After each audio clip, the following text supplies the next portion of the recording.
All right, hi everyone. My name's Peter McCue and I'm the Executive Manager of Physical Activity at the New South Wales Office of Sport.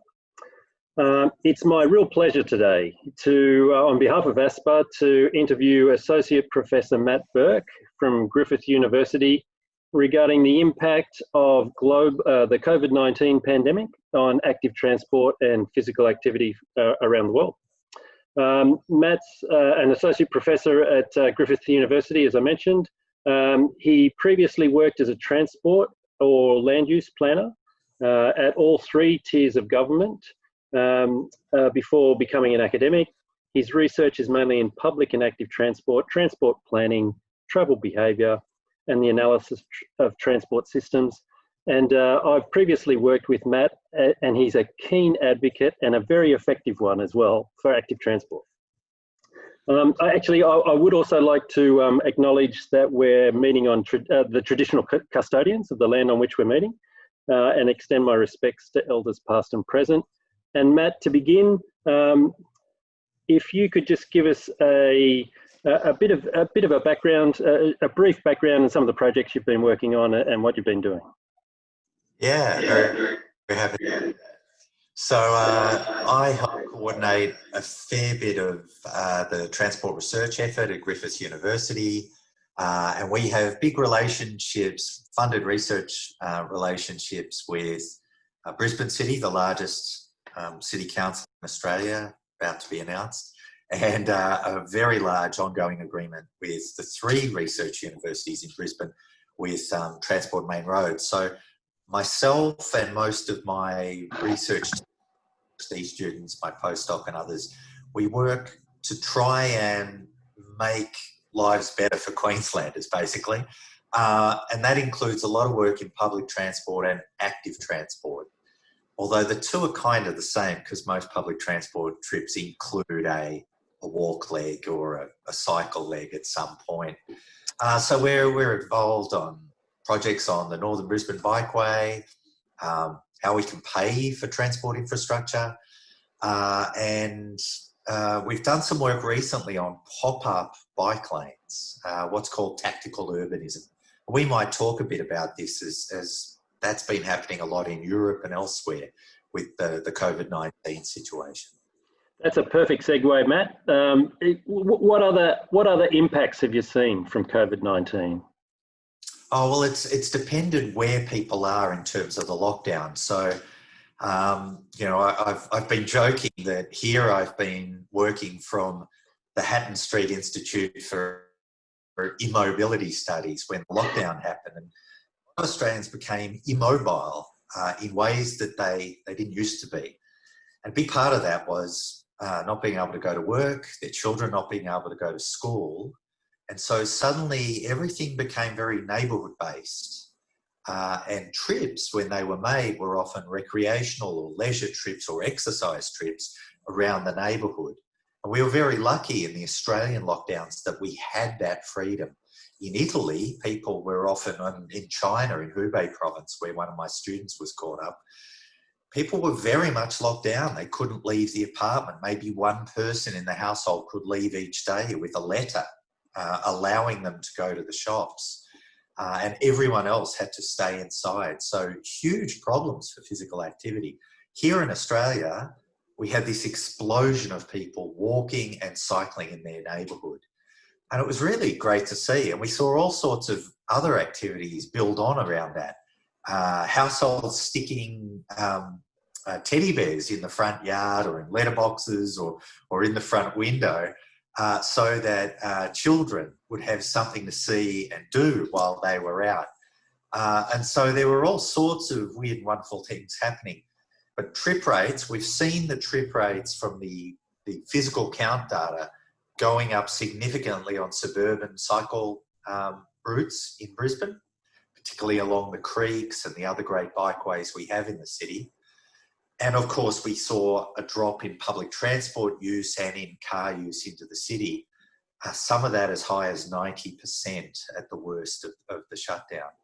So some of that active commuting disappeared, the long distance bike rides, people getting to work, but we saw this absolute explosion in people walking and cycling around their neighbourhoods. And that was just great to see.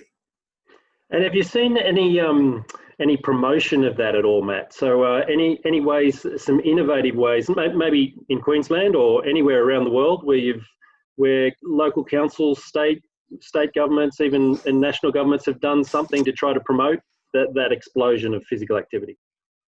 Less so in Australia. I think Australian suburbia, because of its lower densities, is a pretty good place to shelter through a lockdown, really. We've been blessed in having, low volume roads and other things. And when that traffic was not on those streets in our neighbourhoods, it was, a really great place to go walking. The street speeds were still too high and we still had the odd conflict. And I've had neighbours in my suburb say to me, "Oh, I now know what you mean by street speeds being so high in Australian cities, because I never used to walk as much as you do or ride a bike. I haven't ridden a bike in 10 years. I'm back on a bike with my kids. And you're right, drivers are not nice to us." And I never knew what you used to say, Matt, but I now understand. But when the volumes were very low, walking in Australian suburbia, it's delightful. And when those car volumes, cars just aren't around, walking in our street can be delightful. In Europe, there's much less in the higher densities, people cram together more. The street is more important. And when streets are occupied by cars, it becomes pretty difficult to really use that space. So a lot of European cities have been doing street closures for cars to create pop-up spaces for people to walk and cycle more, places for people to be. And the latest shift is that there's more and more evidence that being outdoors it decreases the risk factor. So if you're eating at a cafe or having a coffee outdoors, that seems to have decreased risks for COVID-19 transmission compared to being indoors. And there's data on that coming from a range of small studies in China, South Korea and elsewhere. And so now we're seeing cities. They've done pop-up bike lanes in a number of European cities. Paris is one that's doing this. New York is pushing forward its tactical urbanism approaches to try and do more of this. And we're now seeing this same approach to create build-outs, claiming car parking spaces and other things and converting them into eating areas because of this demand for outdoor eating and these worries about indoor dining during COVID-19. Nice. And so can you see... Street reclaiming is happening. Absolutely. And it's the private motor car that's losing. Well, and what can you see happening from hopefully as we emerge, the world emerges from isolation, there's clearly going to be a tension around rushing back to getting everything to pre-COVID environments, to maybe retaining some of these positive advantages. So what can you see in terms of strategies of trying to maintain some of that work? Well, some of this is market-led. I mean, people are just not wanting to get on conventional public transport in the same numbers that they previously had in Europe and in North America and in Asia. So people are trying to switch, particularly bus journeys. They're trying to switch to private modes of transportation where there's less sharing. And a lot of that for short trips is moving to cycling, e-bike. E-bike is going crazy in Europe at the moment. The pedelec model that we have in Australia, the same legislation. You have to cycle the bicycle, you have to push the pedals, but then you get this supplementary engine support. I'm an e-bike rider myself, a pedelec rider. It takes the edges off hills, doesn't it? Campus. I have an incredibly steep hill. It's quite a short journey for me to get to my campus, but the hill means I'm a sweaty ball of mess when I arrive, and it's the most delightful way to get to work. I love my commute. I've never enjoyed my commute more than at the moment. But so this is what Europe's seeing is a sharp increase in that activity, and also a sharp increase in deliveries by bicycle. So as people are getting more meals delivered at home, they're other goods delivered, less retail shopping and more online purchasing. A lot of that is being done by bicycle now, increasing. So we're seeing that also local freight being done by active transport. That's great. It's not polluting. It's great. So that's the first shift, and I think we'll have this for a good year or more until the COVID-19 situation is solved somehow via a vaccine or something else. And we're all hopeful that comes through, but we're going to have to manage that in the meantime. So that's the first shift.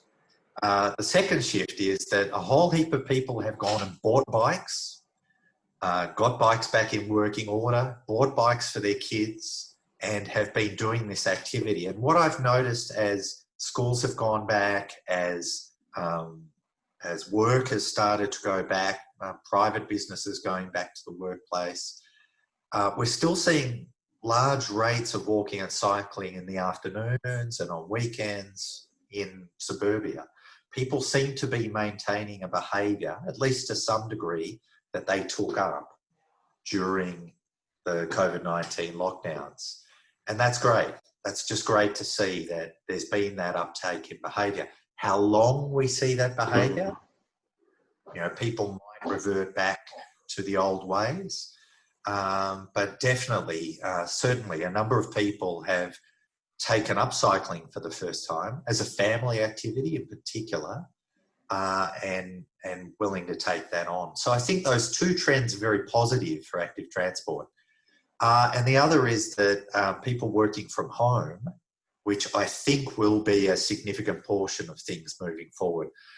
We've already had firms in Brisbane and certainly in the US and in Europe, firms not seeking to expand their footprints in offices, so curtailing of new development, and very much starting to make flexible work practices a thing for their people. Maybe not saying you can work from home all the time, but how about 2 days a week? We're very flexible. Yeah. And can you do this and maybe hot desk with someone else so we can save office space? And we still haven't solved the problem of sealed air and COVID-19. There are no real solutions to that yet identified. And so big, crushed in open plan does not look a very COVID safe option. Yeah. And elevators don't seem to me a very COVID safe option for travel as yet. And so another positive for stairs then, promotion of stairs. Yeah, that's just exactly what I was talking about. I think there'll be a number of office managers and others who will simply either strongly encourage, or really almost force people in the ground floors of buildings to use stairs as a more COVID-safe option for spatial distancing. I'm sorry, I call it spatial distancing because we don't want to encourage people to not socialise. And it's a much better term for what it actually is spatial distancing. Excellent. So, yeah, we'll see a lot of that. And Matt, there really does seem to be a lot of work that we've, just like this flexible workplace type of discussion, that's happened very quickly because of COVID-19, whereas we previously thought that it wasn't possible. So it seems as though there's things that a positive that's come out of COVID-19 is the creation of the possibility and the demonstration that it can actually happen. Oh, absolutely. And, so work from home is now a proven model. Yeah. The universities have discovered that it's far easier to shut down their campuses, move all their people to working from home and get them teaching from home than it is to reopen their campuses. I mean, we're actually discovering quite unusual things throughout this whole COVID-19 situation. And firms are discovering at a small level how to collaborate effectively. I think we will see less of that incredibly polluting long distance international travel and intercity travel in Australia by plane. I think we'll see more sustainable patterns emerge. And I do think we'll start to see more of that co-working hub. We've got a lot of those co-working spaces already in Australian cities that have been set up under different brand names, but the commercial operators. And I do think we'll see an increase in that kind of thing, including suburban work hubs, maybe attached to council libraries and others. There's some embryonic forms of this that are being trialled in Australian cities, and I think we'll start to see firms exploring that option for people to maybe not come into the central office the whole time, maybe have places they can work in, some small hubs out in the suburbs. And this can be a good thing. We know that for low-income earners and for young people in Australian cities, they've been trading off very expensive housing costs. So they've been moving to far outer suburban places where walking and cycling provision is minimal, public transport is awful, and locking themselves into automobility and then having a very long commute into the inner city where the jobs are, usually by car. And if this interrupts that cycle of urban development and that process of shifting those people into car-oriented suburbia, that could be a very good thing. And we might see greenfields developers even more having to provide walking, cycling and public transport. And we might see suburban work hubs start to emerge that allow people to have a much more sustainable and active lifestyle, including in their commute. Matt, you've mentioned local councils there a few times, as well as state agencies, from a workplace context, as well as urban design, really, and metro plans for greater cities. If we've got some people listening who are advocates either at a local council level or industry or even at the state government level, what can you see as some practical things to wrap up that they could continue to do to try to advocate for these positive changes? Okay, the cheapest, best bang for buck, easiest thing any local government authority can do in Australia is simply reduce the street speeds, posted speeds, for cars on their smallest local streets. I'm talking about 80% of the streets that are really tiny little ones. When you count up all the length of roadway, it's those little streets, like my little tiny street here. Now, I'm only a block away from a collector road. It can stay at 50k, that's fine. And obviously the arterials can stay at 60, 70, 80, whatever k they are. And that means that 95% of people's travel journeys are totally unaffected by this policy. Their travel times are very minimally affected. You know, if I was driving, say, to work, I think I'd have to do an extra 10 seconds if my street speed was reduced to 30, not 50. You know, it's a minimal disruption, yeah. And we would suddenly create a low-risk walking and cycling environment across 80% of the streets in your local government for almost no cost. Now, cities in Australia are doing this. So Ocean Shores went to 40 kilometres per hour. It's a suburb of coastal town north of Byron Bay. And it's been so popular that trial was made permanent. And we're starting to see places do this. And Australian cities, I hate to tell you, we are way behind the rest of the world on this. Washington, DC has just moved to introduce a slow streets program. And it's so embarrassing. They moved all their small local streets to 20 miles per hour, 30k per hour, years and years ago.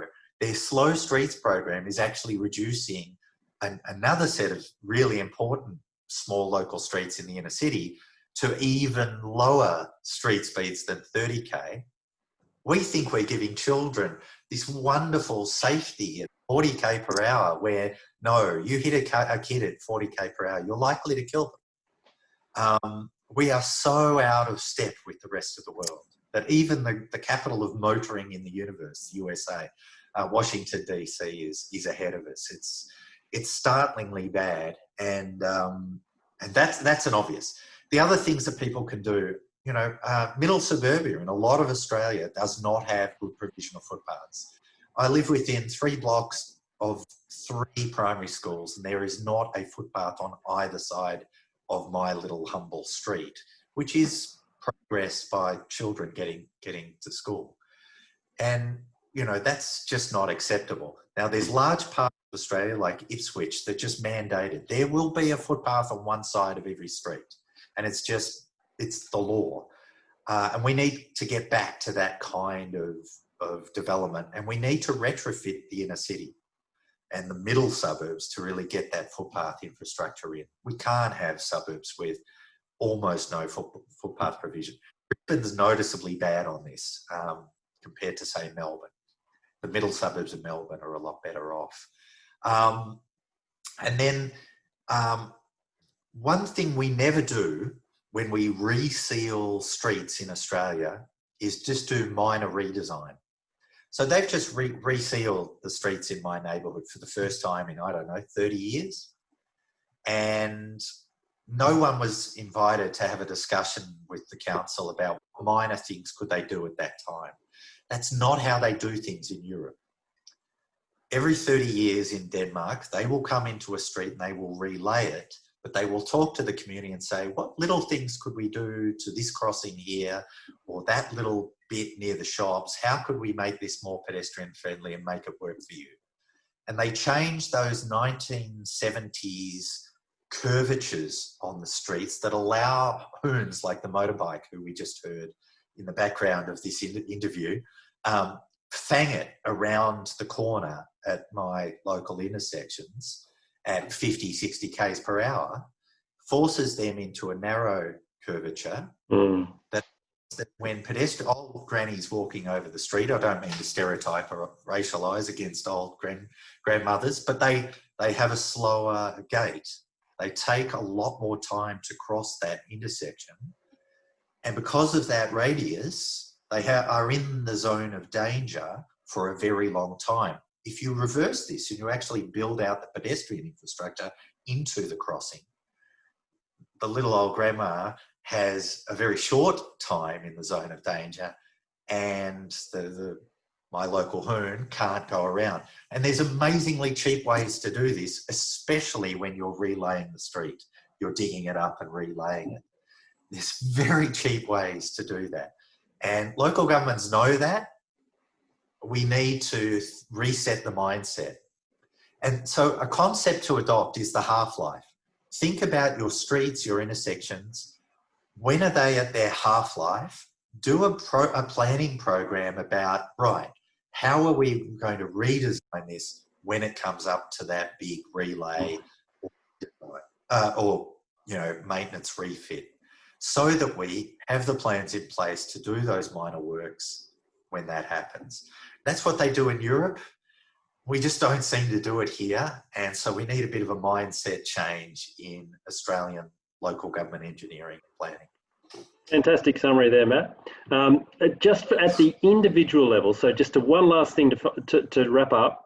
If people are an advocate, physical activity advocate, a keen physical activity advocate, you've mentioned things there for local council, state, anything that the individual could do, and as a consequence of hearing what you've just summarised, terrific ideas. Yeah. What's something that someone could do straight away? Right. So if you're not engaged in the processes, get engaged in the process. When a local neighbourhood plan comes up for a neighbourhood you care about, get involved in that planning process with the planners and demand footpath infrastructure. Bring to their attention the problems. The squeaky wheel gets the oil. Now, we have well-funded lobbies for the big development chains and others who get involved in these processes. We need the forces of good involved in these processes. And, we know we are on the winning side, so I don't have to say to those people, come and join the winning side. They're already on the winning side. And the program is happening, and people travel overseas. This is a zeitgeist that is just going to keep coming and coming and coming. we will see the slow wind back of that auto mobility that we built into the landscape. We will have more humane cities. So just get involved in those local processes, get to know the local actors, including your local councillor and others, and just fight the good fight. Awesome. And it doesn't take that much energy to do it. Terrific. Great way to finish, Matt. Thanks for summarising all that, opening up to some of those possibilities that I definitely hadn't heard of. So it's great to have those summarised. Okay. So thank you. And then finishing what the individuals can do back here around Australia. So thanks very much for your time, look forward to an ongoing conversation. And God bless everyone. Stay safe out there. Stay COVID safe and keep active. All the best. Good on you. Well done, Matt. Thanks very much.